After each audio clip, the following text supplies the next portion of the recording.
Jamani, mkeka umelala hapa. Hizi ni takribani ekari 40. Hizi ni eka 40.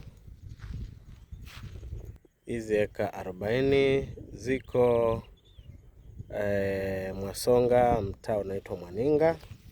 Ni kabla hujafika Mwasonga Magengeni.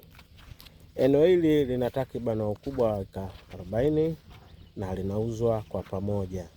Eneo safi kama unavyoona, eneo limesafishwa, eneo liko vizuri sana. Barabara za kufika hapa uhakika. Wewe ambao unataka kuweka kwa ajili ya viwanda, unataka kuweka sijui wewe mwenyewe utakavyoamua unataka kuweka nini, lakini hapa ni pazuri kwa ajili ya kiwanda na eneo tambalale kama unavyoliona.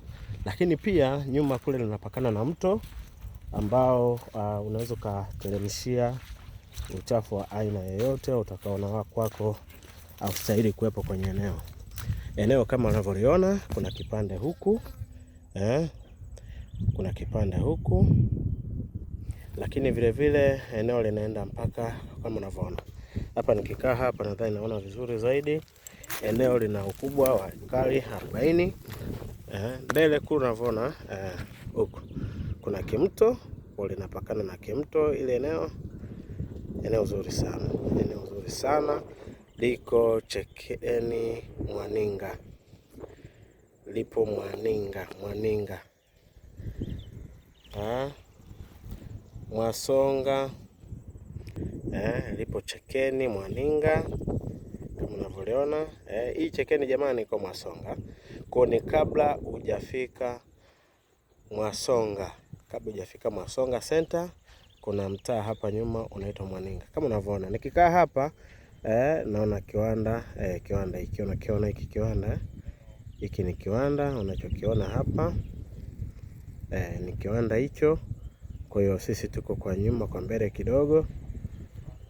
Eneo zuri sana jamani, eneo zuri, linafaa na la kuridhisha, limesafishwa kama unavyoliona.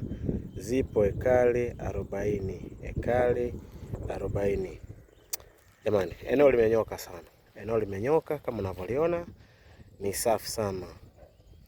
Mkeka. Maelezo bei nitakuandikia chini, maelezo ya bei nitakuandikia chini. Eka 40 zinauzwa zote kwa pamoja. Wale wenzangu na mimi wanapenda kitonga au bei rahisi, basi hapa bei ni ya kawaida mno, ni ya kawaida sana.